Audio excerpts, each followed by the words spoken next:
Bienvenue sur Histoire du monde. Aujourd'hui, nous allons plonger dans l'une des histoires les plus fascinantes et mystérieuses de l'ère médiévale, celle de l'Ordre du Temple. Imaginez une armée de moines guerriers vêtus de blanc et ornés d'une croix rouge sang. Des hommes qui ont fait trembler les champs de bataille d'Orient, prêté des fortunes aux rois d'Europe et bâti un empire sans précédent. Pendant 2 siècles, les Templiers ont été les gardiens de Jérusalem, les soldats les plus redoutés de la chrétienté. Leur richesse était légendaire, leurs secrets impénétrables, leur pouvoir absolu. Mais un vendredi 13, tout a basculé. En une seule nuit, des milliers de chevaliers ont été arrêtés, accusés d'hérésie, de pratiques diaboliques, de trahison. Leur ordre dissous, leur fortune volatilisée, leur légende immortalisée. Que s'est-il vraiment passé? Étaient-ils coupables ou victimes? Où est caché leur trésor perdu? Nous allons explorer leur histoire, d'une naissance héroïque en Terre Sainte à leur apogée comme puissance militaire et financière jusqu'à leur chute tragique. Installez-vous confortablement, éteignez les lumières, car cette histoire commence par une fin. Paris, 1314, sur l'île aux Juifs, une petite langue de terre battue par les eaux de la Seine, une foule immense s'est rassemblée. Les Parisiens ont afflué de tous les quartiers de la capitale pour assister à un spectacle que beaucoup attendent depuis des années: l'exécution par le feu des derniers dirigeants de l'Ordre du Temple. 2 hommes avancent lentement, enchaînés, vers les bûchers qui ont été dressés pour eux. Le premier est Jacques de Molay, 23e et dernier grand maître de l'Ordre du Temple. Il a 70 ans. Son visage émacié porte les stigmates de 7 années d'emprisonnement et de torture. À ses côtés marche Geoffroy de Charnay, commandeur de Normandie, un homme qui fut l'un des guerriers les plus redoutés de la chrétienté. Ces 2 hommes ne sont pas des criminels ordinaires. Pendant près de 2 siècles, l'Ordre du Temple a été l'institution militaire et financière la plus puissante d'Europe. Ces chevaliers au manteau blanc ornés de la croix rouge ont combattu en Terre Sainte, prêté de l'argent aux rois, construit un empire s'étendant de l'Écosse à Jérusalem. Comment sont-ils arrivés là, attachés à des poteaux, attendant que les flammes les dévorent? Les fagots sont allumés, la fumée commence à s'élever. Selon les chroniqueurs présents ce jour-là, Jacques de Molay demande alors que ses chaînes soient desserrées afin qu'il puisse joindre les mains pour prier. Sa requête est accordée. Tourné vers la cathédrale Notre-Dame, visible depuis l'île, il élève la voix. Les témoins rapportent qu'il clame son innocence et celle de son ordre une dernière fois. Puis, selon la légende qui naîtra immédiatement après sa mort, il prononce une malédiction terrible. Pape Clément, chevalier Guillaume de Nogaret, roi Philippe, je vous cite à comparaître avant 1 an devant le tribunal de Dieu pour y recevoir votre juste châtiment. Maudits, maudits, vous serez tous maudits jusqu'à la 13e génération de vos races. Les flammes montent, les 2 hommes meurent dans d'atroces souffrances, refusant jusqu'au bout de renier leur ordre ou d'avouer les crimes qu'on leur reproche. Dans la foule, certains pleurent, d'autres crient leur haine. La plupart regardent, fascinés et effrayés, la fin d'une époque. Ce qui rend cette malédiction encore plus troublante, c'est ce qui suivra. Le pape Clément V meurt le 20 avril 1314, 1 mois et 2 jours après l'exécution, d'une maladie intestinale foudroyante. Guillaume de Nogaret, le conseiller du roi qui a orchestré la chute des Templiers, est déjà mort quelques semaines avant le bûcher. Et le roi Philippe IV le Bel, l'homme qui a détruit l'ordre du Temple, meurt le 29 novembre 1314, 8 mois après Jacques de Molay, des suites d'un accident de chasse. En moins d'1 an, les 3 artisans principaux de la destruction des Templiers sont morts. Coïncidence? Justice divine? Nous ne le saurons jamais. Mais cette fin dramatique marque la conclusion d'une histoire extraordinaire qui a commencé 2 siècles plus tôt dans les ruines fumantes de Jérusalem conquises par les croisés. Pour comprendre comment on en est arrivé là, nous devons remonter le temps. En 1095, le pape Urbain II prononce à Clermont un discours qui va embraser l'Europe. Il appelle tous les chrétiens à prendre les armes pour délivrer Jérusalem et les lieux saints du christianisme tombés aux mains des musulmans depuis plus de 4 siècles. La réponse est massive. Des dizaines de milliers d'hommes, nobles et pauvres, chevaliers et paysans, se cousent une croix sur l'épaule et partent vers l'Orient. C'est la première croisade.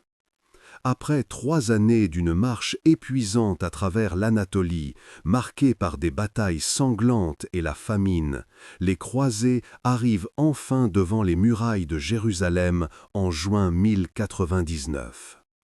Le siège dure 5 semaines sous un soleil de plomb. Les assiégeants manquent d'eau et de vivres. Mais le 15 juillet 1099, après une dernière attaque désespérée, les croisés franchissent les remparts. Ce qui suit est un massacre d'une violence inouïe. Pendant 2 jours, les croisés tuent tout ce qu'ils trouvent dans la ville, musulmans, juifs, chrétiens orientaux.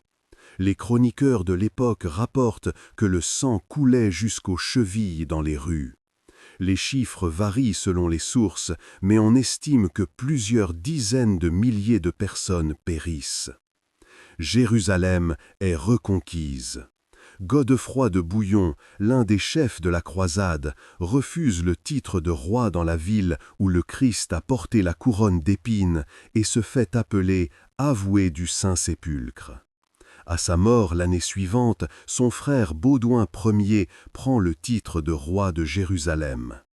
4 États latins d'Orient sont créés: le royaume de Jérusalem, le comté d'Édesse, la principauté d'Antioche et le comté de Tripoli. Mais rapidement, un problème majeur se pose. Des milliers de pèlerins chrétiens affluent désormais en Terre Sainte pour prier sur les lieux où le Christ a vécu, enseigné et est mort. Le voyage est long, périlleux et la région reste instable. Les routes entre les ports de la côte méditerranéenne et Jérusalem sont infestées de brigands. Des bandes de pillards, musulmans mais aussi parfois chrétiens, attaquent les caravanes de pèlerins désarmés. Les morts se comptent par centaines chaque année. Les pèlerins sont dépouillés de leurs biens, vendus comme esclaves ou tout simplement massacrés. Les chemins de pèlerinage deviennent des routes de terreur. Le roi de Jérusalem ne dispose pas de forces suffisantes pour sécuriser toutes les routes.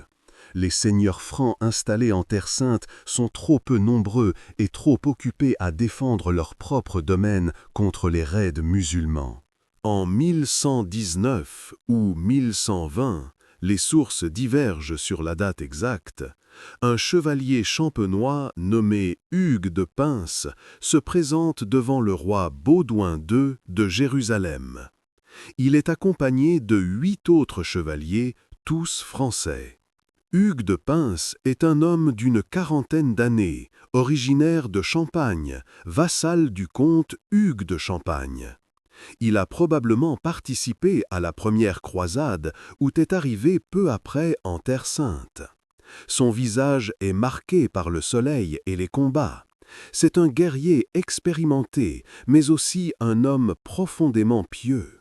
Ces 9 hommes viennent proposer au roi une idée révolutionnaire, créer un ordre militaire permanent dont la mission sera de protéger les pèlerins sur les routes de Terre Sainte. Ils souhaitent être à la fois moines et soldats, conjuguant la prière et l'épée. C'est une notion radicalement nouvelle. Jusqu'alors, les moines priaient et les chevaliers combattaient. Mélanger ces 2 vocations était considéré par beaucoup comme une hérésie. Le roi Baudouin II accueille favorablement leur proposition. Il en comprend immédiatement l'utilité stratégique. Il leur accorde un quartier général d'une importance symbolique capitale. Une aile du palais royal de Jérusalem, située sur l'esplanade du Temple, à l'emplacement où se dressait autrefois le Temple de Salomon, détruit par les Romains en l'an 60. Ce choix du lieu n'est pas anodin. Le Temple de Salomon est l'un des sites les plus sacrés du judaïsme et du christianisme. C'est là que, selon la Bible, l'Arche d'Alliance fut conservée. C'est là que Jésus chassa les marchands. Pour les chrétiens médiévaux, c'est un lieu chargé d'une puissance spirituelle immense. En s'installant sur ces ruines, les 9 chevaliers se placent sous la protection symbolique du roi Salomon lui-même, réputé pour sa sagesse et sa justice.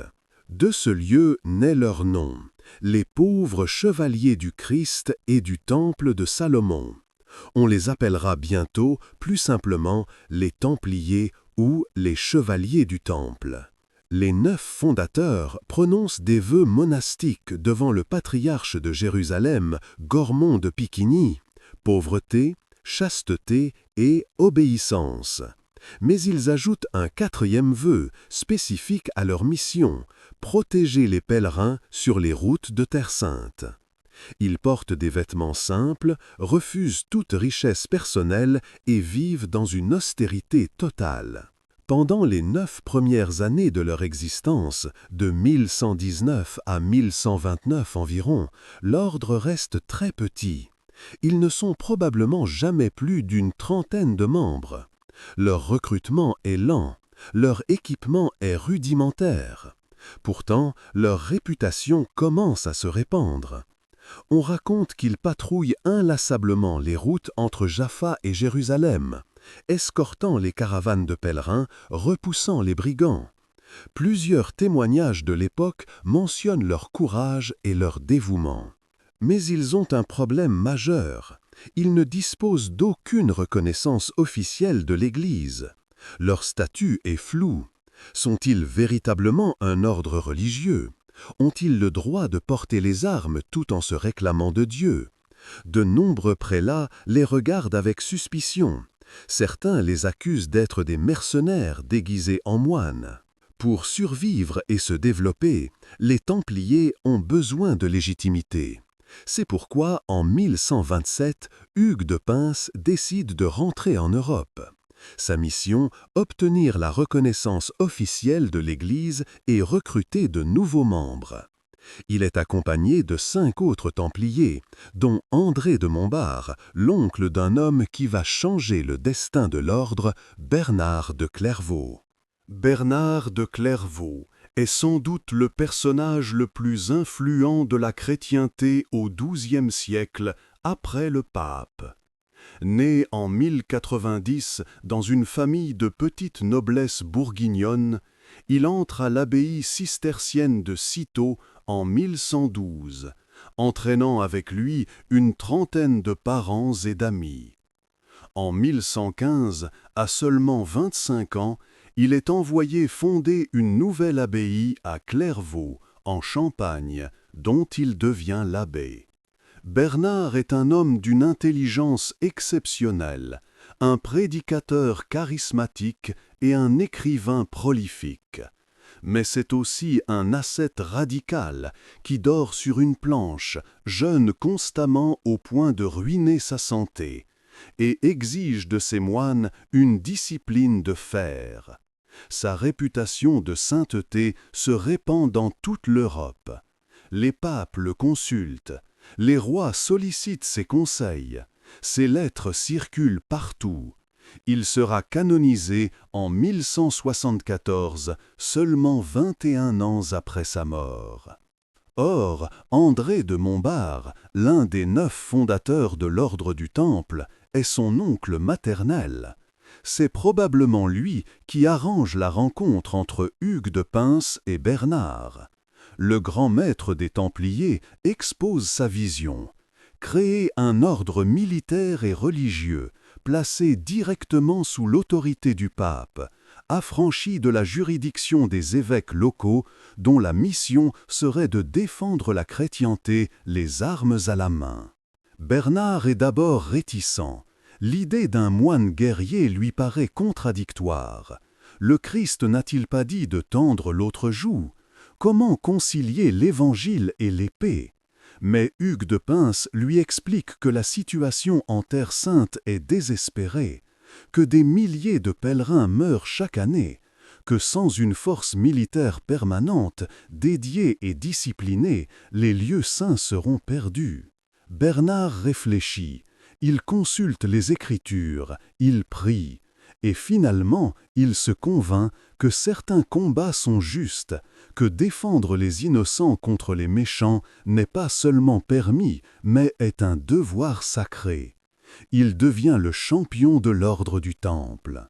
Grâce à son influence, un concile est convoqué à Troyes, en Champagne, le 13 janvier 1129. Le pape Honorius II envoie son légat, le cardinal Mathieu d'Albano. De nombreux archevêques et évêques sont présents. Bernard de Clairvaux y joue un rôle central. Hugues de Pins présente son ordre devant l'Assemblée. Le concile accorde sa reconnaissance officielle aux Templiers. Mais plus encore, il leur donne une règle, c'est-à-dire un code de conduite détaillé qui régira leur vie quotidienne, leurs prières, leur organisation, leur discipline. Cette règle est rédigée en latin, probablement sous la supervision directe de Bernard de Clairvaux, bien qu'il soit impossible de déterminer sa contribution exacte. La règle des Templiers s'inspire fortement de celle des moines cisterciens, mais adaptée à une vie militaire. Elle comporte 72 articles dans sa version primitive. Voici quelques-unes de ces dispositions. Les Templiers doivent dormir tout habillés, dans un dortoir éclairé en permanence par une lampe, pour être prêts à combattre à tout moment. Chaque frère reçoit 2 chemises, 2 tuniques, une cape, une ceinture, des chausses, des souliers. Leurs vêtements doivent être blancs ou noirs, jamais de couleur vive.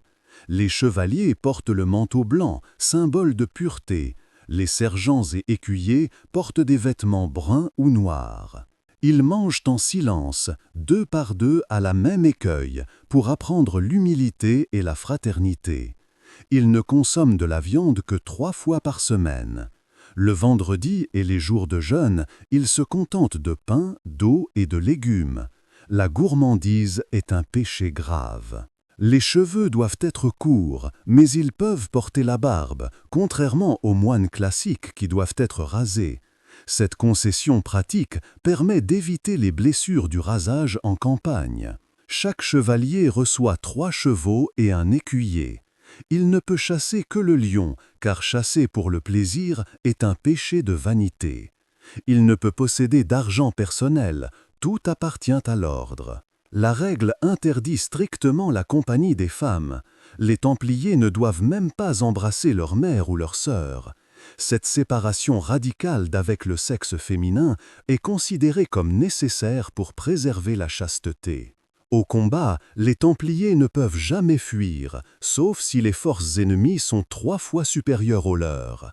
Même dans ce cas, ils ne peuvent rompre le combat sans ordre de leur commandeur. La discipline militaire est absolue. Désobéir à un ordre en bataille est passible d'expulsion de l'ordre. Les prières rythment la journée, matine, laude, tierce, sexte, none, vespre, complie. Les frères illettrés, incapables de lire le latin des psaumes, doivent réciter des paternosters à la place. Toute faute doit être confessée publiquement devant le chapitre, l'assemblée des frères.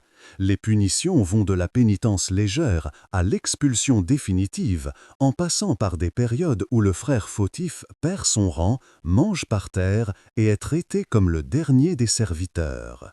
Cette règle fait des Templiers une machine de guerre disciplinée et une communauté religieuse fervente. C'est un équilibre unique entre monastère et caserne. Le Concile de Troyes marque la naissance officielle de l'ordre du Temple comme institution reconnue de l'Église. Mais Bernard de Clairvaux ne s'arrête pas là. Entre 1129 et 1136, il rédige un traité intitulé « De laude nova militae », éloge de la nouvelle chevalerie. C'est un texte de propagande génial adressé directement à Hugues de Pins. Dans ce traité, Bernard oppose la chevalerie du siècle, c'est-à-dire les chevaliers ordinaires qui combattent pour la gloire les terres et les femmes, à la nouvelle chevalerie des Templiers qui combattent uniquement pour Dieu.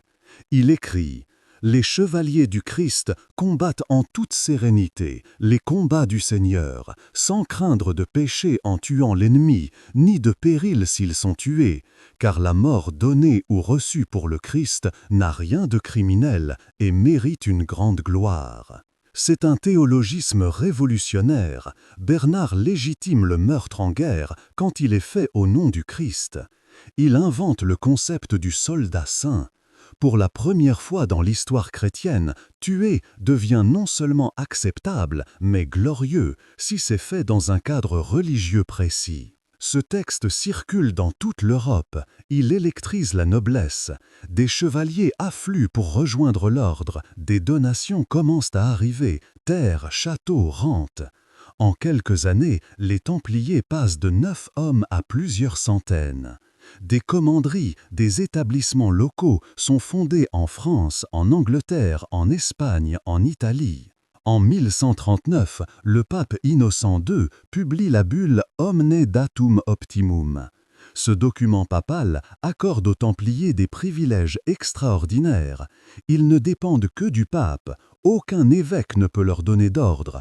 Ils peuvent construire leurs propres églises, ils sont exemptés de la dîme, et surtout, ils ont le droit de garder tout le butin pris aux ennemis. L'ordre du Temple est désormais une puissance autonome, affranchie de toute autorité locale, répondant uniquement au souverain pontifère. C'est le début d'une ascension fulgurante. Au XIIe siècle, les armées médiévales sont désorganisées, composées de vassaux servant quelques semaines par an, de mercenaires peu fiables, de milices urbaines mal entraînées. La discipline est rare, la cohésion exceptionnelle. Les Templiers, eux, sont des professionnels permanents. Ils s'entraînent toute l'année, ils obéissent sans discuter. Ils ne pillent pas sans ordre, ils ne fuient pas. Cette discipline en fait la meilleure infanterie lourde et cavalerie d'Europe et du Proche-Orient. Un chevalier templier porte une armure complète. Un haubert, cette cotte de mailles qui couvre le corps des épaules aux genoux, composée de milliers d'anneaux de fer rivetés. Un aume, conique ou cylindrique, protégeant la tête. Des chausses de mailles pour les jambes, un bouclier en forme d'amande ou triangulaire, peint de la croix rouge, une épée longue, une lance, parfois une masse d'armes ou une hache. Cette armure pèse une vingtaine de kilos. Elle offre une protection remarquable contre les épées et les flèches, mais rend le combattant vulnérable à la chaleur. En terre sainte, sous le soleil écrasant, porter une armure complète est une épreuve physique terrible. Les Templiers s'y habituent par des années d'entraînement. Leur cheval de guerre, le destrier, est une bête puissante, elle aussi protégée par une armure de tissu matelassé ou de mailles. Chaque chevalier possède aussi un cheval de route pour les déplacements ordinaires et un cheval de bas pour les bagages. En bataille, les Templiers chargent en formation serrée, lance en avant. La charge de cavalerie lourde médiévale est l'équivalent des tanks modernes, une masse de métal et de chair lancée à grande vitesse qui brise les lignes ennemies. Mais contrairement aux autres chevaliers, les Templiers ne chargent que sur ordre. Ils maintiennent leur formation. Ils ne se dispersent pas pour poursuivre des fuyards, ce qui serait tactiquement désastreux. Leur étendard, le beau sang, un drapeau noir et blanc avec la devise « Non nobis domine, non nobis, sed nomini tuo da gloriam ». Non pas à nous, Seigneur, non pas à nous, mais à ton nom donne la gloire. Et le point de ralliement. Tant que le beau sang flotte, les Templiers combattent. Si l'étendard tombe, ils peuvent se replier vers l'étendard des Hospitaliers, l'autre ordre militaire majeur. Si celui-là tombe aussi, chacun fait ce qu'il peut. Les Templiers participent à toutes les grandes batailles de Terre Sainte entre 1129 et 1291, comme la bataille de Montgisard, 25 novembre 1177. C'est l'une des plus célèbres victoires croisées. Le sultan d'Égypte Saladin envahit le royaume de Jérusalem avec une armée estimée à 26 000 hommes. Le jeune roi Baudouin IV, qui n'a que 16 ans et souffre déjà de la lèpre, ne dispose que de 500 chevaliers et quelques milliers de fantassins. La situation semble désespérée. Baudouin IV décide d'attaquer malgré l'infériorité numérique. Les Templiers, menés par leur grand maître Eudes de Saint-Amand, forment l'avant-garde. Ils chargent directement le centre de l'armée de Saladin près de Montgisard, au sud de Jaffa. La charge est si violente, si inattendue, que l'armée musulmane, dispersée et en train de piller, est prise de panique. Les Templiers enfoncent le centre, créant un chaos total. Saladin lui-même manque d'être capturé et ne s'échappe que de justesse. La victoire est totale. Des milliers de soldats de Saladin sont tués. Le sultan rentre en Égypte humilié. Cette bataille prouve que quelques centaines de chevaliers disciplinés peuvent vaincre une armée 10 fois supérieure si la tactique est bonne et la détermination absolue. Ou celle de Arsouf, 7 septembre 1191. Richard Cœur de Lion, roi d'Angleterre, débarque en Terre Sainte pour reprendre Jérusalem. Il mène son armée le long de la côte, depuis Acre vers Jaffa. Saladin l'attaque près d'Arsouf. Richard a placé les Templiers à l'arrière-garde, le poste le plus dangereux, constamment harcelé par les archers turcs. Les Templiers encaissent les flèches et les charges sans rompre la formation. Leur grand maître, Robert de Sablé, supplie Richard de leur permettre de charger. Richard refuse, voulant attendre le moment optimal. Les Templiers tiennent, leur discipline est surhumaine. Enfin, Richard donne l'ordre. Les Templiers et toute la chevalerie croisée chargent simultanément. La puissance du choc est terrible. L'armée de Saladin, épuisée par des heures de combat, est mise en déroute. Les pertes musulmanes sont considérables. Arsouf est une victoire tactique brillante et elle montre que les Templiers peuvent tenir sous un feu nourri pendant des heures sans céder, ce qui est presque impossible pour des troupes ordinaires. Cependant, l'ordre du Temple n'est pas seulement une armée, c'est aussi une organisation administrative complexe, gérée avec une efficacité remarquable pour l'époque. Au sommet se trouve le grand maître, Manius Magister, élu à vie par un collège de 13 électeurs choisis parmi les dignitaires de l'ordre. Le grand maître détient une autorité considérable, mais il n'est pas un monarque absolu. Il doit consulter le chapitre, l'assemblée des frères, pour les décisions importantes. Il réside généralement à Jérusalem, puis à Acre après la perte de la ville sainte, puis à Chypre après 1291. Le grand maître porte un manteau blanc orné de la croix rouge pâtée, symbole distinctif des Templiers. Il dispose de 4 chevaux, alors que les chevaliers ordinaires n'en ont que 3. Il a le droit d'avoir une tente ronde, privilège unique dans l'ordre, où toutes les autres tentes doivent être rectangulaires. Il mange seul ou avec des invités de haut rang. Ces privilèges apparemment mineurs sont en réalité des marqueurs de pouvoir essentiels dans une société médiévale obsédée par la hiérarchie.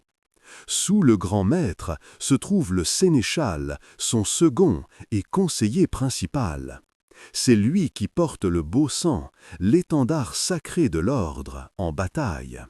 En l'absence du grand maître, il commande. Le maréchal est le commandant militaire suprême. C'est lui qui organise les campagnes, distribue les armes et les chevaux, inspecte l'équipement, forme les nouvelles recrues. C'est un poste de pure compétence militaire, généralement confié à un guerrier expérimenté. Le maréchal a le pouvoir de destituer les frères négligents ou lâches et peut punir les fautes sur le champ de bataille. Le commandeur de la terre de Jérusalem gère tout le territoire du royaume latin. C'est l'équivalent d'un ministre des Finances et de l'Intérieur. Il contrôle le trésor, supervise les commanderies locales, s'occupe de l'approvisionnement des forteresses. Le commandeur de la cité de Jérusalem a la charge spécifique de la ville sainte et de ses environs. C'est lui qui organise la protection des pèlerins dans la zone immédiate de Jérusalem. Le drapier est responsable de l'habillement de tous les frères. Il distribue les vêtements, les remplace quand ils sont usés, veille à ce que personne ne torte des habits trop luxurieux ou trop misérables. Dans une communauté où l'apparence est un marqueur d'humilité et de discipline, c'est un rôle important. Le commandeur des chevaliers dirige spécifiquement les frères chevaliers, supervise leur entraînement et leur équipement militaire. Les commandeurs provinciaux dirigent les grandes provinces de l'ordre, France, Angleterre, Aragon, Portugal, Pouilles, Sicile, Hongrie, etc. Chaque province possède dizaines de commanderies. Ces commandeurs provinciaux lèvent les fonds, recrutent, envoient hommes et argent en Terre Sainte. Ils sont extraordinairement puissants dans leur territoire, souvent plus riches et influents que bien des évêques. Au-dessous de ces dignitaires, l'ordre est divisé en plusieurs catégories de membres. Les frères chevaliers sont la noblesse de l'ordre. Pour devenir frère chevalier, il faut être noble de naissance, de père et de mère. C'est une règle stricte. Les chevaliers portent le célèbre manteau blanc à croix rouge. Ils sont environ 10% des effectifs totaux de l'ordre, mais concentrent le prestige et le pouvoir militaire. Les frères sergents sont d'origine roturière. Ils portent des vêtements noirs ou bruns ornés de la croix rouge. Les sergents combattent aussi, mais souvent comme cavalerie légère ou infanterie. Ils servent également comme artisans, intendants, marins. Ils représentent environ 70% des effectifs de l'ordre. Les frères chapelains sont les prêtres de l'ordre. Ils assurent les offices religieux, entendent les confessions, donnent les derniers sacrements aux mourants. Ils ne combattent pas. Seuls les chapelains peuvent célébrer la messe. Leur nombre est relativement restreint, peut-être 5% de l'ordre.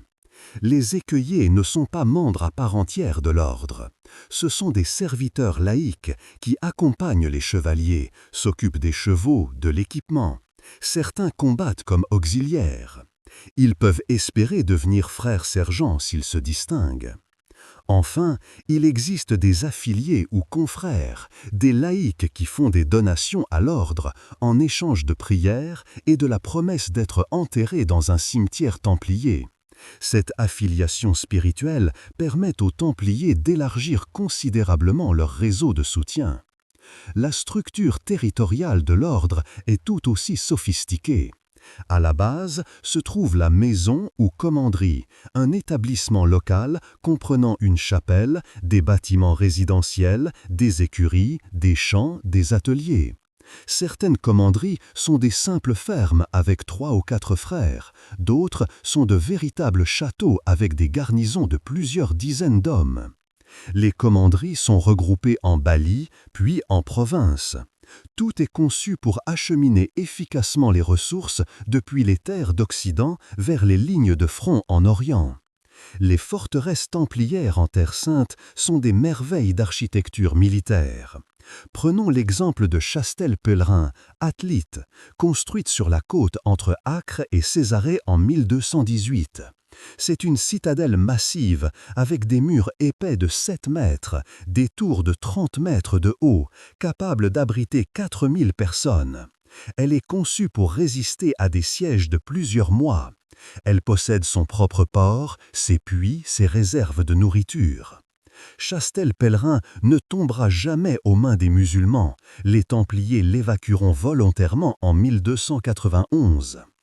Autre forteresse célèbre, Château-Blanc, Safed, en Galilée, reconstruit par les Templiers en 1240.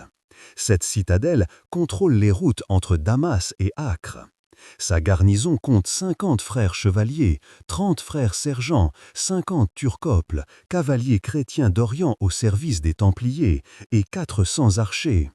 Elle tombe en 1266, après un siège terrible mené par le sultan mamelouk Baïbar.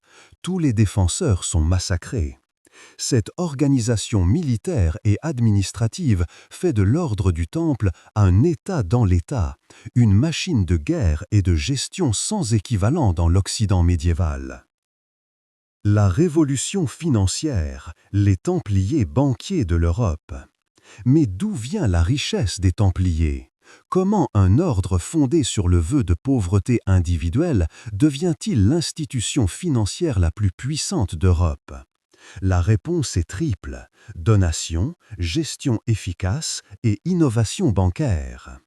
Les donations affluent dès les années 1130.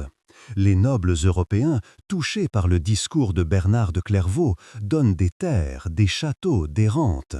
Pourquoi? Par piété, bien sûr, mais aussi par calcul. Donner aux Templiers, c'est s'assurer des prières pour le salut de son âme. C'est aussi, pour certains, un moyen de se débarrasser de domaines éloignés difficiles à gérer. En quelques décennies, les Templiers possèdent des terres dans toute l'Europe.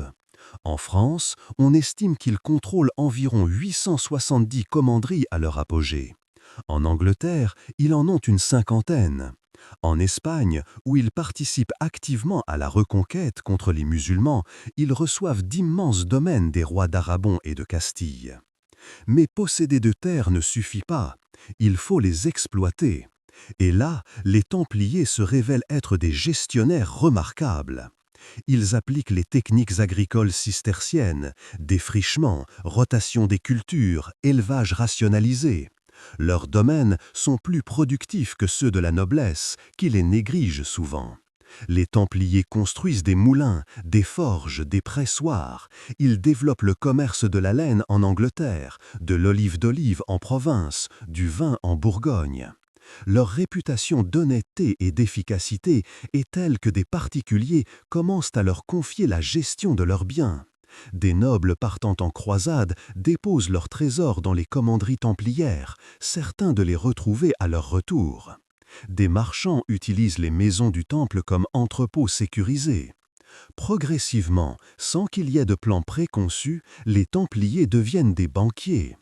Ils inventent, ou du moins perfectionnent, le système de lettres de crédit. Un pèlerin se rendant en Terre Sainte dépose une somme d'argent dans une commanderie de Paris. Il reçoit un document codé, une lettre scellée. Arrivé à Jérusalem, il présente cette lettre à la commanderie locale et récupère son argent, moins une petite commission. Ce système évite d'avoir à transporter physiquement de l'or sur des routes infestées de brigands. C'est révolutionnaire.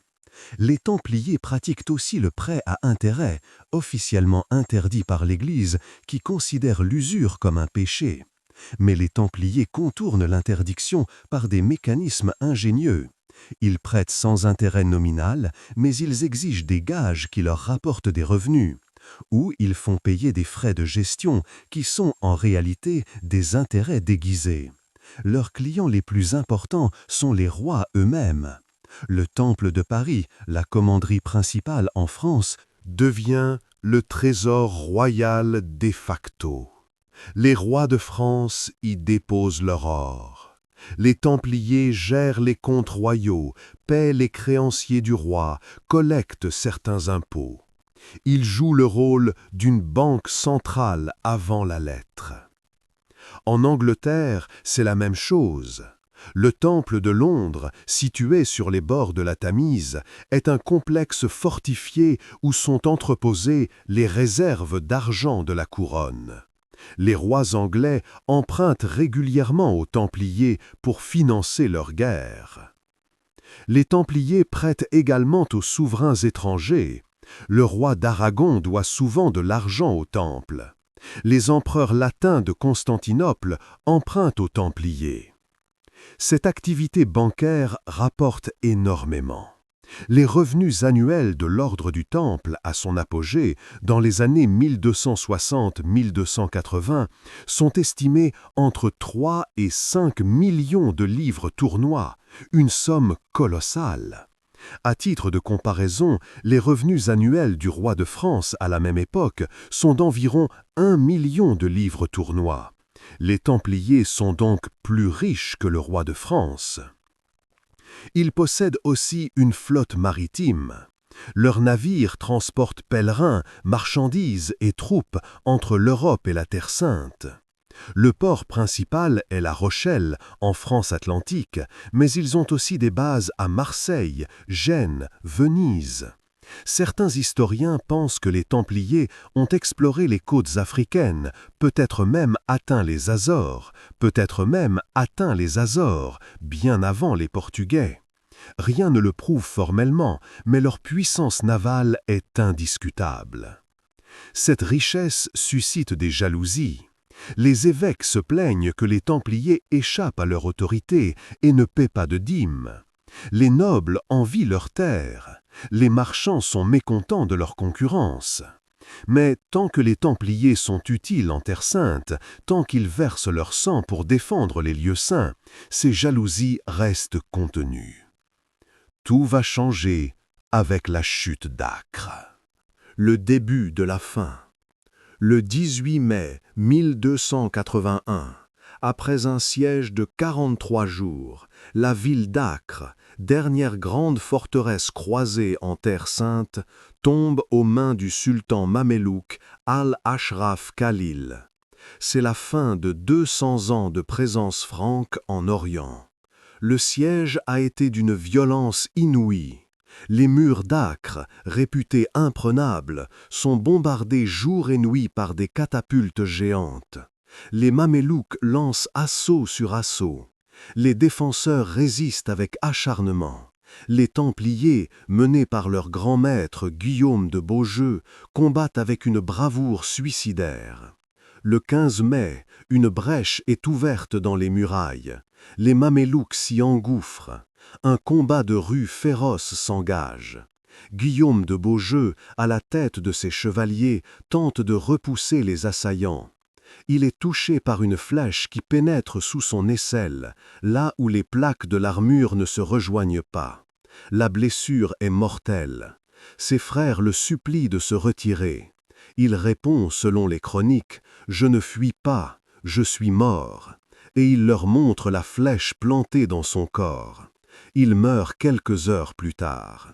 Les Templiers se replient dans leur forteresse, une citadelle massive au sud de la ville, directement sur la mer. Pendant 3 jours encore, ils résistent, permettant l'évacuation de milliers de civils vers les navires en partance pour Chypre. Finalement, le 28 mai, les Mamelouks proposent une trêve. Le maréchal des Templiers, Pierre de Sevray, accepte de négocier. Dès qu'il sort de la forteresse avec une délégation, les Mamelouks les massacrent et se ruent à l'intérieur. Les Templiers survivants, environ quelques dizaines, font effondrer la citadelle sur les assaillants dans un dernier acte de défi. Mamelouks et Templiers périssent ensemble sous les décombres. Acre n'est plus. Quelques jours plus tard, les dernières places fortes templières, Sidon, Tortosa, Chastel-Pèlerin, sont évacuées. Les Templiers se replient sur l'île de Chypre, royaume chrétien dirigé par la dynastie des Lusignans. Pour l'ordre du Temple, c'est un choc existentiel. Leur raison d'être, protéger la Terre sainte, vient de disparaître. Ils ont perdu la quasi-totalité de leurs possessions orientales.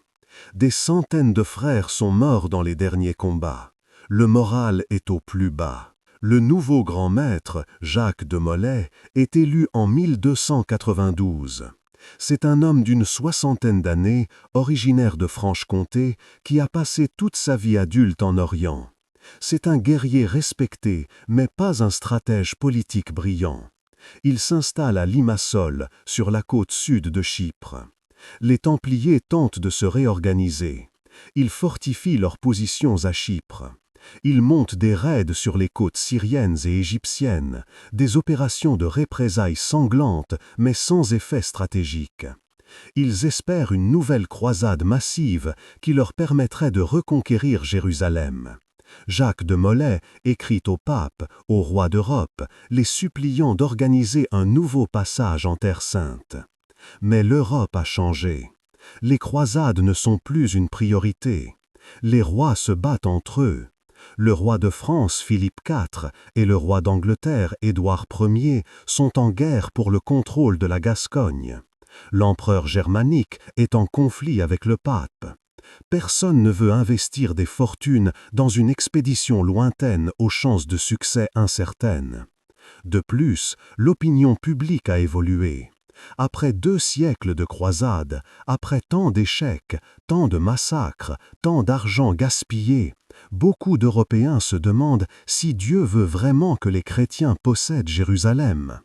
Peut-être que la perte de la Terre sainte est un châtiment divin pour les péchés de la chrétienté. Cette idée, exprimée par certains prédicateurs, sape le soutien aux ordres militaires.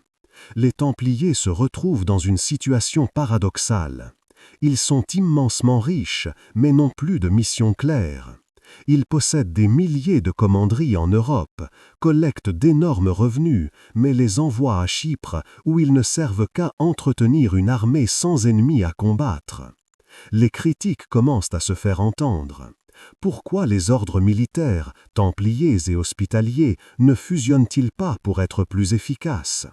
Pourquoi ne se lancent-ils pas dans la croisade en Espagne contre les Moors ou en Europe orientale contre les païens ? Des réformateurs, comme le juriste Pierre Dubois, rédigent des mémoires proposant de confisquer les biens des ordres militaires et de les utiliser pour financer une croisade laïque dirigée par le roi de France. Les tensions entre Templiers et Hospitaliers s'aggravent aussi. À Chypre, des rixes éclatent entre les 2 ordres. En 1296, un conflit armé oppose même brièvement les Templiers au roi de Chypre. Ces querelles internes affaiblissent leur image.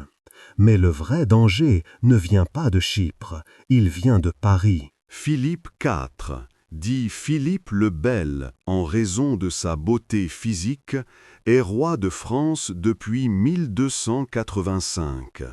C'est un homme énigmatique. Les chroniqueurs de l'époque le décrivent comme froid, distant, obsédé par la grandeur de la couronne française. Il parle peu. Il laisse ses conseillers agir en son nom. Certains historiens pensent qu'il souffre d'une forme d'autisme ou de trouble de la personnalité. D'autres le considèrent comme un manipulateur calculateur. Quoi qu'il en soit, Philippe le Bel est déterminé à renforcer le pouvoir royal. Il entre en conflit avec le pape Boniface VIII sur la question de savoir si le roi peut taxer le clergé sans autorisation pontificale. Le conflit culmine en 1303, lorsque des hommes de main du roi, menés par Guillaume de Nogaret, attaquent le pape dans son palais d'Anagni, en Italie. Boniface VIII meurt peu après, peut-être de chagrin, peut-être assassiné. C'est un scandale sans précédent. Un roi de France a fait agresser le souverain pontife. En 1305, Philippe le Bel réussit à faire élire un pape français, Bertrand de Goth, archevêque de Bordeaux, qui prend le nom de Clément V. Le nouveau pape s'installe non pas à Rome, mais à Avignon, en territoire français. C'est le début de la captivité de Babylone, la période où les papes résident à Avignon sous l'influence des rois de France. Philippe le Bel a un problème majeur, il est criblé de dettes. Ses guerres contre l'Angleterre et la Flandre coûtent une fortune. Il a déjà manipulé la monnaie, alternant dévaluations et réévaluations, ce qui lui vaut le surnom de faux monnayeur et provoque des émeutes à Paris. Il a expulsé les Juifs de France en 1306, confisquant leurs biens. Il a taxé lourdement le clergé. Mais rien n'y fait, le trésor royal est vide. Or, les Templiers sont riches, immensément riches, et ils lui ont prêté de l'argent, beaucoup d'argent, pour financer ces guerres. Philippe IV leur doit des sommes considérables, probablement plusieurs centaines de livres tournois. Rembourser cette dette l'obligerait à augmenter encore les impôts, au risque de provoquer une révolution. Il y a aussi une humiliation personnelle. En 1306, lors d'une émeute à Paris contre la manipulation monétaire, Philippe IV a dû se réfugier dans la forteresse du Temple de Paris pour échapper à la foule. Il a passé 3 jours sous la protection des Templiers, dans leur citadelle, entouré de leurs coffres remplis d'or. Cette expérience a dû être traumatisante pour ce roi orgueilleux, dépendre de moines soldats pour sa sécurité, voir de ses propres yeux leur richesse étalée. Certains historiens pensent que c'est à ce moment-là que Philippe le Bel a décidé de détruire les Templiers. Mais il ne peut pas simplement les attaquer militairement. Les Templiers sont protégés par le pape. Ils sont respectés dans toute l'Europe. Ils ont des forteresses puissamment défendues. Une action frontale serait un désastre politique et peut-être militaire. Non, s'il veut les détruire, il doit les discréditer. Il doit les faire condamner par l'Église elle-même. Il doit monter une accusation si terrible, si scandaleuse, que plus personne n'osera les défendre. Le principal conseiller de Philippe le Bel est Guillaume de Nogaret. C'est un juriste brillant, né dans une famille cathare du Languedoc. Son grand-père a probablement été brûlé comme hérétique pendant la croisade contre les Albigeois. Cette origine explique peut-être sa haine viscérale de l'Église établie et son absence totale de scrupules moraux. Nogaret a déjà orchestré l'attentat d'Ananie contre le pape Boniface VIII. Il a organisé l'expulsion des Juifs. C'est un homme froid, méthodique, capable de tout pour servir son roi. En 1305 ou 1306, Nogaret et Philippe le Bel commencent à rassembler des accusations contre les Templiers. Ils trouvent un informateur providentiel, Esquieu de Florent, un Templier expulsé de l'ordre pour crime, probablement vol ou violence. De Florent, emprisonné à Béziers, cherche à se racheter. Il raconte au roi des histoires extraordinaires sur les pratiques secrètes des Templiers. Selon de Florent, lors de la cérémonie d'initiation d'un nouveau membre, les Templiers commettent des actes hérétiques abominables. Le novice est conduit dans une salle secrète où on lui montre une tête ou un crâne appelé Baphomet qu'il doit adorer. On lui ordonne de cracher sur la croix et de la piétiner en signe de reniement du Christ. On lui dit que Jésus était un faux prophète. Puis, le novice est embrassé sur la bouche, le nombril et les parties génitales par son initiateur. On lui explique que les frères peuvent avoir des relations homosexuelles entre eux, que c'est permis et même encouragé. Ces accusations sont monstrueuses. Si elles sont vraies, les Templiers ne sont pas seulement des hérétiques, ce sont des adorateurs du diable, des sodomites, des traîtres à la chrétienté. Le roi peut les détruire sans pitié. Mais sont-elles vraies? Probablement pas, en tout cas pas toutes. L'ordre du Temple a effectivement des rituels d'initiation secrets, tous les ordres religieux en ont. Il est possible que certains de ces rituels incluent des éléments symboliques mal compris par des observateurs extérieurs. Par exemple, certains historiens pensent que le reniement de la croix pourrait être un test symbolique destiné à préparer les Templiers à l'éventualité d'être capturés par les Sarrasins et forcés d'abjurer sous la torture. Le baiser rituel pourrait être un symbole de fraternité monacale. Quant au Baphomet, son existence même est douteuse. Aucune représentation de cette idole n'a jamais été trouvée. Le mot lui-même est mystérieux. Certains pensent qu'il s'agit d'une déformation de Mahomet, le prophète Mahomet, ce qui accuserait les Templiers d'avoir adopté l'islam.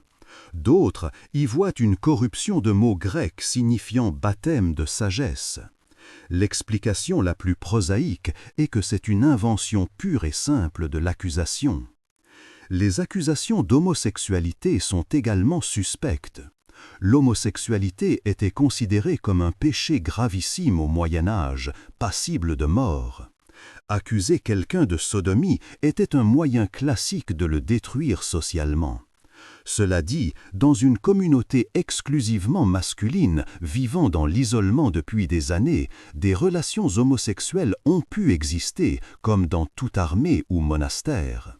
Mais qu'elles soient institutionnalisées et encouragées par l'ordre semble hautement improbable.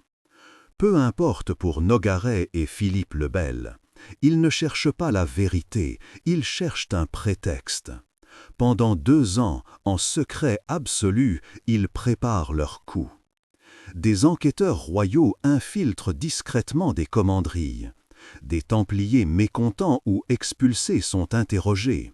Les témoignages sont soigneusement triés. On garde ceux qui confirment les accusations, on ignore ceux qui les contredisent. Des dossiers sont constitués. Une liste de tous les Templiers de France est établie avec l'emplacement précis de chaque commanderie. Philippe le Bel veut agir simultanément dans tout le royaume. Si les Templiers sont prévenus, ils pourraient se retrancher dans leur forteresse, cacher leurs trésors, faire appel au pape. Il faut les frapper tous en même temps, sans avertissement. Le roi envoie des lettres scellées à tous ses baillis et sénéchaux dans le royaume. Les ordres sont clairs, les lettres ne doivent être ouvertes que le matin du vendredi 13 octobre 1037, pas avant. À l'aube de ce jour, tous les Templiers de France devront être arrêtés simultanément. Le vendredi 13 octobre 1307, à l'aube, dans toute la France, les troupes royales frappent simultanément. À Paris, le Temple, la grande commanderie fortifiée, est encerclée par des sergents d'armes et des archers. Le prévôt de Paris, assisté de l'inquisiteur Guillaume de Paris, un dominicain entièrement dévoué au roi, frappe à la porte. Les Templiers, réveillés en sursaut, ouvrent sans méfiance. Ils sont rapidement maîtrisés. Jacques de Molay lui-même, le grand maître, séjourne au Temple de Paris. Il est arrêté dans sa chambre, enchaîné, jeté en prison. La même scène se répète dans toutes les commanderies de France. À Reims, à Lyon, à Toulouse, à Rouen, les Templiers sont cueillis dans leur sommeil. Certains tentent de résister. À quelques endroits, de brefs combats éclatent.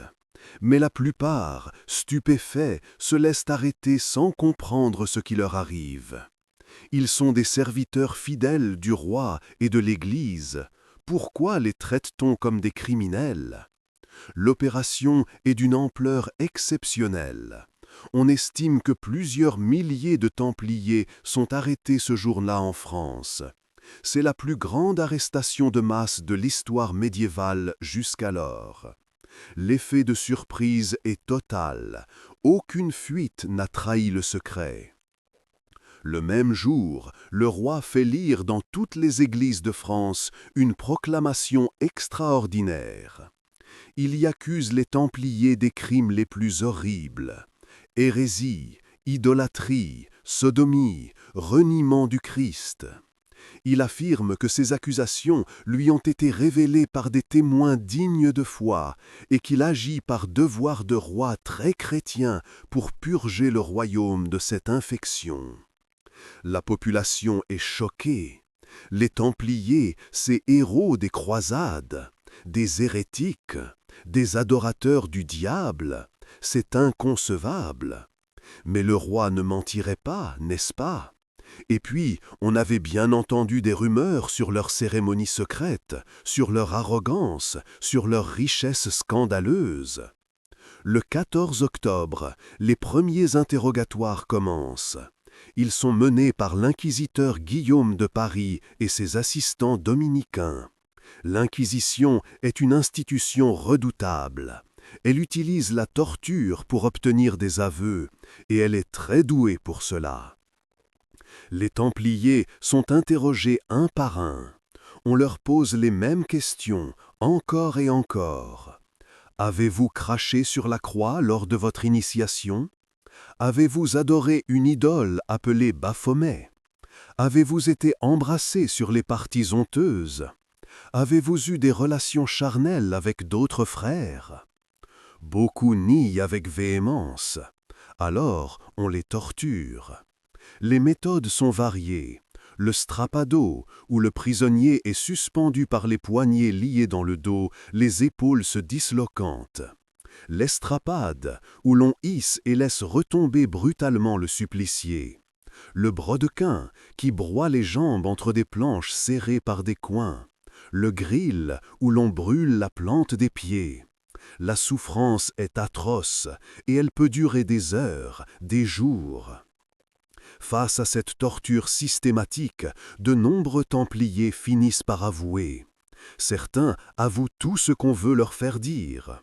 D'autres avouent partiellement, reconnaissant certains faits tout en niant les plus graves. Quelques-uns, remarquablement courageux, refusent d'avouer malgré les supplices et meurent sous la torture. Jacques de Molay lui-même, le grand maître, avoue le 24 octobre 1307. Il reconnaît avoir renié le Christ et craché sur la croix lors de son initiation 42 ans plus tôt. Il nie en revanche avoir adoré une idole ou pratiqué la sodomie. Son aveu est lu publiquement devant une assemblée de théologiens et de nobles à Paris. C'est un coup terrible pour l'ordre. Si le grand maître lui-même avoue, comment contester les accusations? Mais il y a un problème pour Philippe le Bel. Juridiquement, il n'a pas le droit de juger les Templiers. L'ordre ne dépend que du pape. Seul le souverain pontife peut le condamner. Or, le pape Clément V, bien qu'installé à Avignon et sous influence française, n'a pas été consulté avant l'arrestation. Il est furieux. Philippe le Bel a agi sans son autorisation, empiétant sur les prérogatives de l'Église. Le 27 novembre 1307, Clément V publie une bulle, Pastoralis Praeminentia, dans laquelle il ordonne à tous les souverains chrétiens d'arrêter les Templiers dans leur royaume et de saisir leurs biens. Le pape reprend ainsi le contrôle de l'affaire. Mais en ordonnant l'arrestation généralisée, il valide aussi implicitement les accusations du roi de France.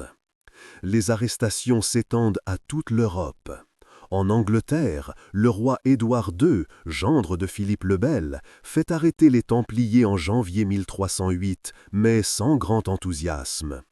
En Aragon, en Castille, en Allemagne, en Italie, les Templiers sont appréhendés. Mais hors de France, l'opération est beaucoup moins brutale. La torture n'est pas systématique. Beaucoup de Templiers nient les accusations et leurs dénégations sont prises au sérieux par les tribunaux locaux. Dans certaines régions, les Templiers ne sont même pas inquiétés. Au Portugal, le roi Dinis II refuse de les arrêter et transforme l'ordre du Temple en un nouvel ordre, l'ordre du Christ, qui continuera d'exister pendant des siècles. En Écosse, les Templiers semblent avoir disparu, probablement intégrés dans d'autres structures ou retournés à la vie laïque.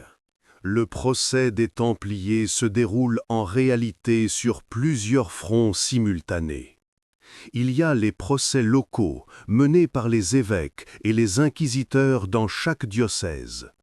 Il y a la commission pontificale créée par le pape pour enquêter sur l'ordre dans son ensemble.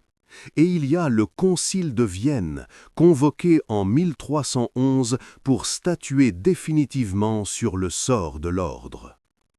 Les années 1308 et 1309 sont marquées par une série d'interrogatoires interminables. Les Templiers sont questionnés, torturés, certains meurent sous la torture, d'autres avouent, d'autres nient. Le pape envoie 2 cardinaux enquêter personnellement. Ils interrogent Jacques de Molay dans sa prison. Le grand maître rétracte alors ses aveux. Il affirme qu'il a menti sous la torture et la peur, que les accusations sont fausses, que l'ordre est innocent. Cette rétractation pose un problème juridique majeur. Selon le droit canonique, un hérétique qui avoue puis se repent peut être pardonné. Mais un hérétique qui avoue puis se rétracte est considéré comme relapse, c'est-à-dire retomber dans l'hérésie. Et la peine pour un relapse est automatiquement la mort sur le bûcher. De nombreux autres Templiers rétractent également leurs aveux lorsqu'ils sont interrogés par les cardinaux pontificaux, loin des tortionnaires du roi. Ils racontent les tortures subies, les pressions, les menaces. Certains montrent leurs membres brisés, leurs cicatrices. Leurs témoignages sont bouleversants. En novembre 1309, la commission pontificale commence ses travaux à Paris. Elle doit établir si l'ordre dans son ensemble est coupable ou si seuls certains individus ont fauté. Les Templiers sont autorisés à se défendre. 600 frères se portent volontaires pour témoigner en faveur de l'ordre. Leur porte-parole est Pierre de Bologna, un frère chapelain éloquent et cultivé. Il déclare que les accusations sont des mensonges, que l'ordre a toujours été fidèle à l'Église, que les aveux ont été extorqués par la torture. Il offre de défendre l'ordre devant n'importe quel tribunal, devant le pape lui-même. Cette défense organisée met Philippe le Bel dans une situation délicate. Si les Templiers sont acquittés, il passera pour un calomniateur. Son prestige sera ruiné. Il doit briser cette défense. Le 12 mai 1310, l'archevêque de Sens, Philippe de Marigny, le propre frère du principal ministre du roi, convoque un concile provincial. Sans attendre les conclusions de la commission pontificale, il juge 54 Templiers qui ont rétracté leurs aveux. Il les condamne comme relapses. Le jour même, les 54 hommes sont brûlés vifs dans un champ près de Paris. C'est un acte de terreur juridique. Le message est clair, rétracter son aveu, c'est la mort immédiate. Les autres Templiers qui envisageaient de défendre l'ordre sont pétrifiés. La plupart renoncent à témoigner. Pierre de Bologna lui-même disparaît des archives. Il a probablement été exécuté discrètement ou est mort en prison. Les travaux de la commission pontificale se poursuivent mollement. Des centaines de Templiers sont encore interrogés, mais la défense de l'ordre s'est effondrée. La plupart confirment désormais leurs aveux par peur ou par résignation. Pendant 2 ans encore, Jacques de Molay et 3 autres dignitaires templiers, Geoffroy de Charnay, commandeur de Normandie, Hugues de Paillereau, visiteur de France, et Geoffroy de Gonneville, commandeur d'Aquitaine, croupissent dans les prisons royales. Ils sont périodiquement interrogés, pressés d'avouer définitivement, promis de la clémence s'ils coopèrent. Le 18 mars 1314, ils sont enfin conduits devant une commission de cardinaux et d'évêques sur le parvis de Notre-Dame de Paris. Une foule immense est rassemblée. Le verdict va être prononcé. Les 4 hommes sont vieux, émaciés, brisés par 7 ans de prison. Hugues de Payrault et Geoffroy de Gonneville confirment une dernière fois leurs aveux. Ils sont condamnés à la prison perpétuelle, ce qui, à leur âge, équivaut à une condamnation à mort lente. Ils acceptent leur sort en silence et sont emmenés. Mais Jacques de Molay et Geoffroy de Charnay surprennent tout le monde. Ils se redressent et d'une voix forte, ils clament leur innocence et celle de leur ordre. Ils affirment que tous leurs aveux étaient faux, extorqués par la torture et la peur. Ils déclarent que l'ordre du Temple a toujours été fidèle à Dieu et à l'Église, que les accusations sont des calomnies, que le roi et le pape répondront de ce crime devant Dieu. C'est un coup de théâtre. Les cardinaux sont stupéfaits, la foule murmure. Juridiquement, ces rétractations publiques font de Molay et de Charnay des relapses, mais c'est le pape qui doit prononcer la sentence finale pour des personnages de ce rang. On reconduit les deux hommes en prison pendant que les cardinaux délibèrent. Philippe le Bel apprend immédiatement la nouvelle. Il est furieux.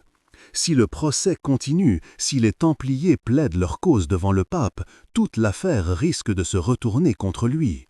Il décide d'agir immédiatement, sans attendre le jugement de l'Église.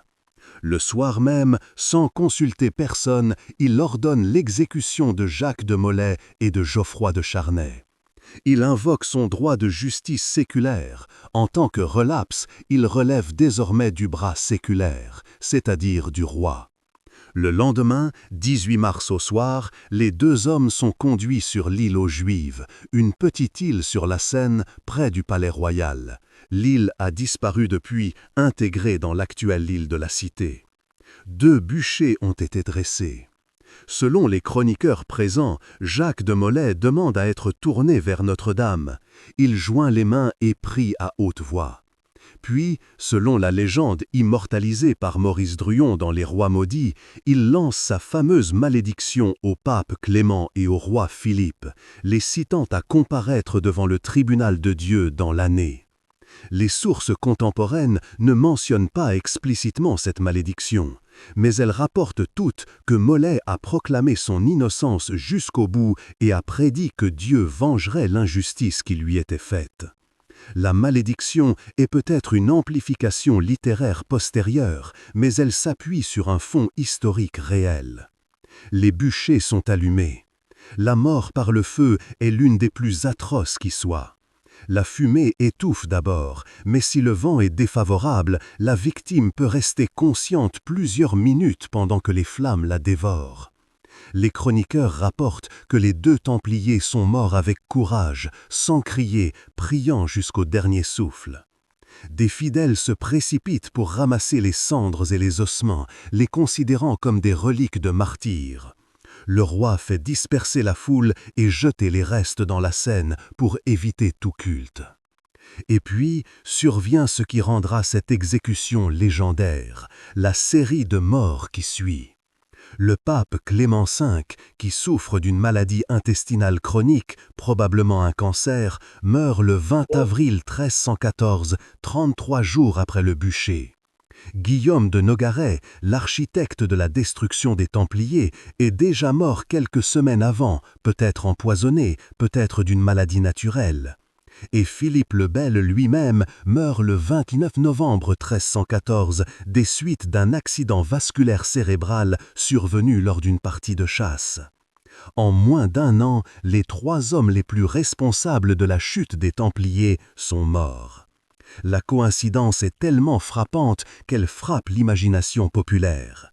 La malédiction des Templiers devient un mythe puissant qui persistera pendant des siècles. Le sort des survivants et la dispersion.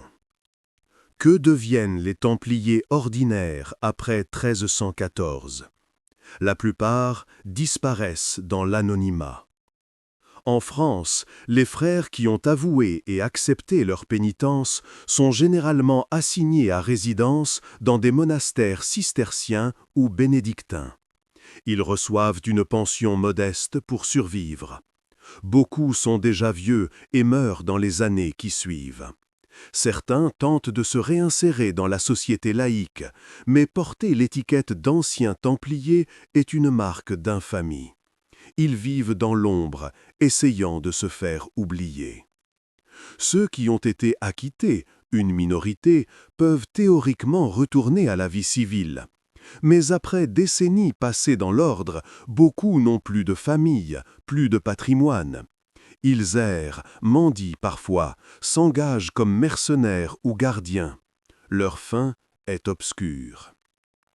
Dans les autres pays européens, le sort des Templiers est moins tragique. En Angleterre, la plupart sont pensionnés et finissent leurs jours tranquillement.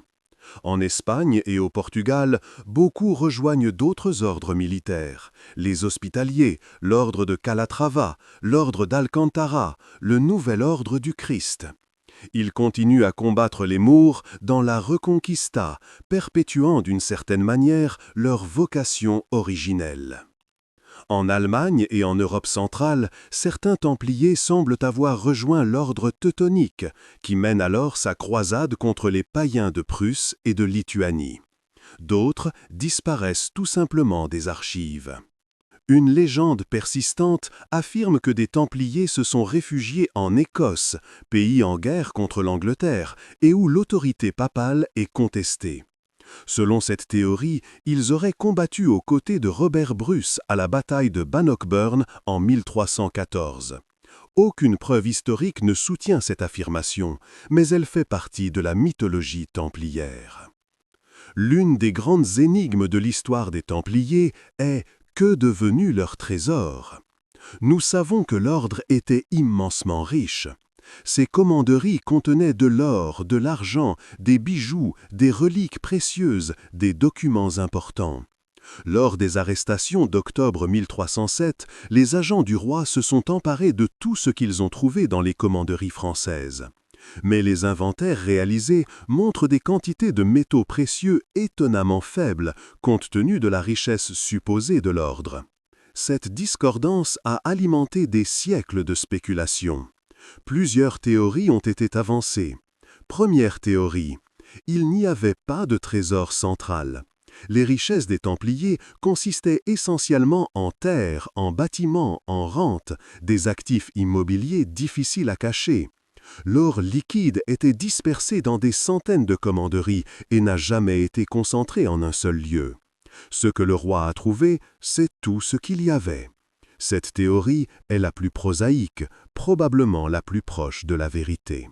Deuxième théorie, le trésor a été évacué avant les arrestations. Selon cette hypothèse, les Templiers auraient été prévenus de l'imminence des arrestations et auraient évacué leurs objets les plus précieux. Des témoignages mentionnent qu'à la veille du 13 octobre 1307, des charrettes ont quitté le temple de Paris sous escorte. Où sont-elles allées ?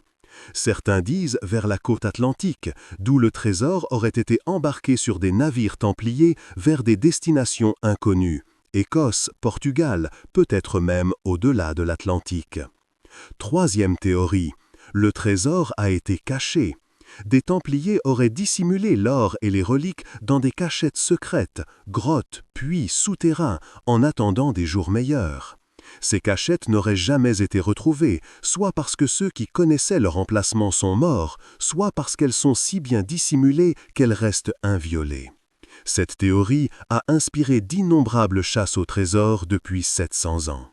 Des légendes localisent le trésor des Templiers dans divers endroits. Le château de Gisors, en Normandie, où un réseau de souterrains existerait sous la forteresse. Rennes-le-Château, dans l'Aude, un village qui a connu un mystérieux afflux de richesses à la fin du XIXe siècle. La chapelle de Rosslyn, en Écosse, construite par une famille ayant des liens historiques avec les Templiers. Oak Island, au Canada, où des fouilles depuis le XVIIIe siècle cherchent un trésor enfoui. Aucune de ces pistes n'a abouti. Aucun trésor n'a jamais été découvert. Soit il n'a jamais existé sous la forme fantasmée, soit il a été dépensé au fil du temps, soit il reste caché quelque part, attendant un découvreur chanceux. Il existe cependant un trésor templier d'une autre nature, leurs archives. Les Templiers tenaient des registres méticuleux de leurs propriétés, de leurs transactions financières, de leurs correspondances diplomatiques. Ces documents auraient une valeur historique inestimable, mais presque tout a disparu. Seuls quelques fragments d'archives templières sont encore parmi nous, dispersés dans différentes bibliothèques européennes. Le reste a disparu, perdu ou peut-être caché. Parmi les trésors les plus précieux des Templiers figuraient des reliques sacrées. Au Moyen Âge, les reliques, os de saints, fragments de la vraie croix, objets ayant touché le Christ, avaient une valeur spirituelle et économique considérable. Les pèlerins affluaient vers les sanctuaires qui en possédaient, apportant donations et prestige. Les Templiers, installés en Terre Sainte, avaient accès à innombrables reliques. Ils rapportaient en Europe des ossements de martyrs, des épines de la couronne du Christ, des morceaux de tissu prétendument issus de vêtements bibliques. Certaines étaient authentiques, d'autres probablement fabriquées, mais toutes étaient vénérées. La plus célèbre relique associée aux Templiers est le suard de Turin. Ce lince portant l'empreinte d'un corps crucifié est conservé à Turin depuis le XVe siècle. Mais d'où vient-il avant cette date ? Certains chercheurs ont proposé que les Templiers les possédaient, peut-être même que ce soit le fameux Baphomet, non pas une idole, mais un lince portant l'image du Christ vénéré en secret. Cette théorie reste hautement spéculative et contestée. Une deuxième relique templière légendaire est le Saint Graal. Selon les romances médiévales, le Graal serait le calice utilisé par Jésus lors de la scène, ou la coupe ayant recueilli son sang sur la croix. Des légendes du XIIIe siècle, comme Parzival de Wolfram von Eschenbach, associent le Graal à un ordre de chevaliers mystérieux gardant un temple, ce qui ressemble aux Templiers. Aucune source historique sérieuse ne suggère que les Templiers possédaient le Graal, qui est probablement un symbole littéraire plutôt qu'un objet réel. Mais la conjonction entre l'imagerie templière et la quête du Graal dans la littérature médiévale a fusionné dans l'imaginaire collectif. À partir du XVIIIe siècle, les Templiers connaissent une résurrection mythologique spectaculaire, notamment à travers la franc-maçonnerie. La franc-maçonnerie moderne naît en Angleterre au début du XVIIIe siècle comme une société philosophique et fraternelle, héritière symbolique des guildes de maçons du Moyen Âge. Rapidement, elle développe des rituels élaborés, des grades initiatiques, des récits mythiques sur ses origines. Certains francs-maçons, cherchant à donner une antiquité prestigieuse à leur mouvement, affirment que la franc-maçonnerie descend directement de l'ordre du Temple. Selon ce récit, des Templiers réfugiés en Écosse après 1314 auraient préservé les secrets et les rituels de l'ordre sous forme codée, les transmettant de génération en génération jusqu'aux francs-maçons modernes.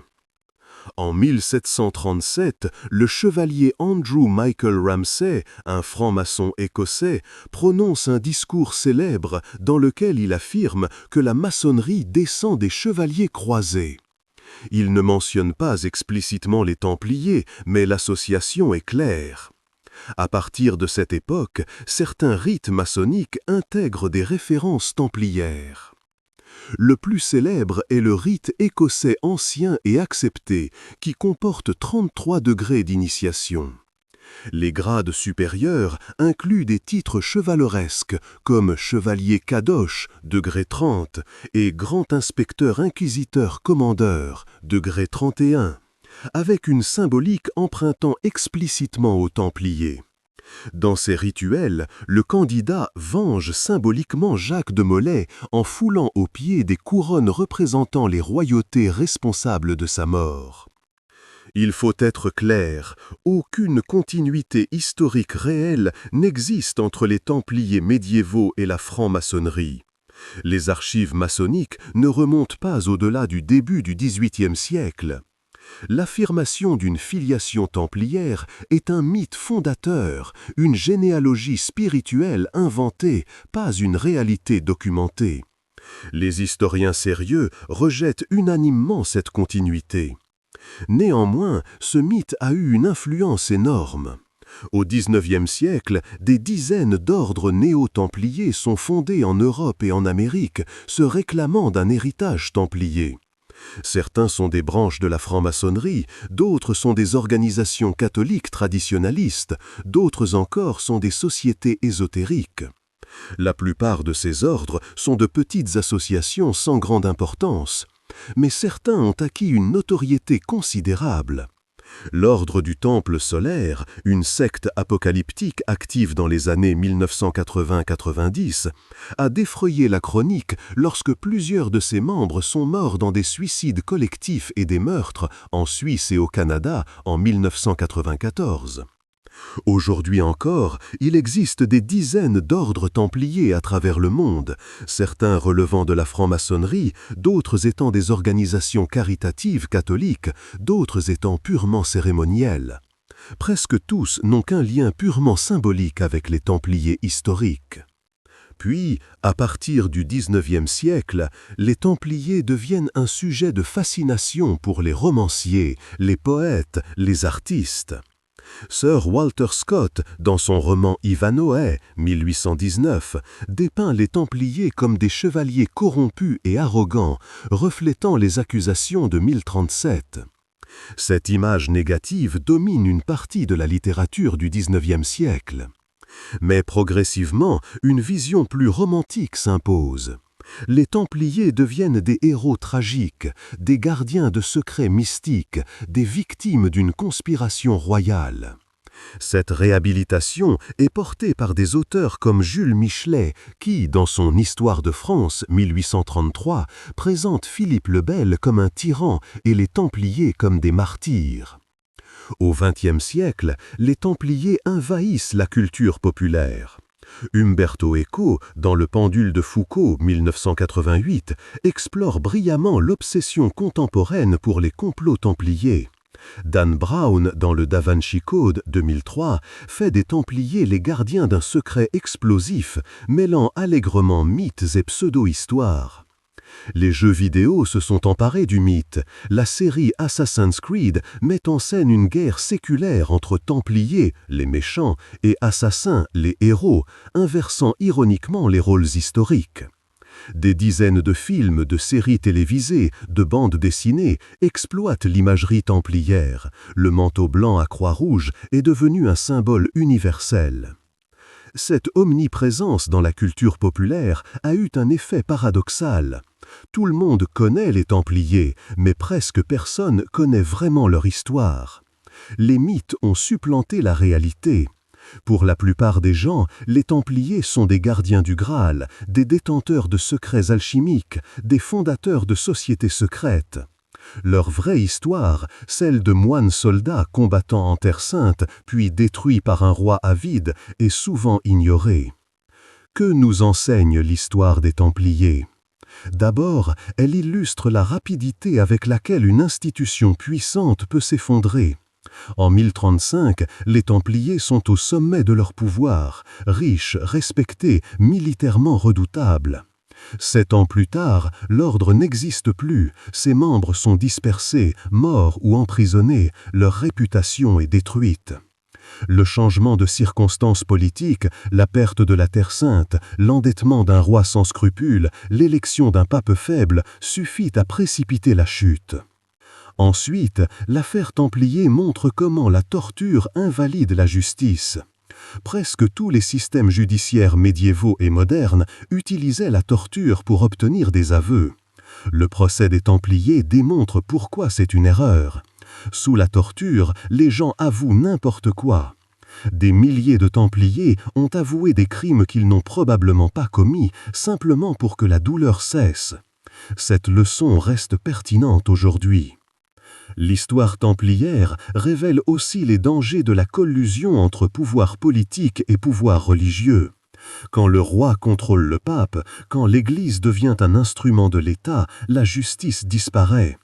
Les Templiers auraient dû être jugés par un tribunal ecclésiastique indépendant.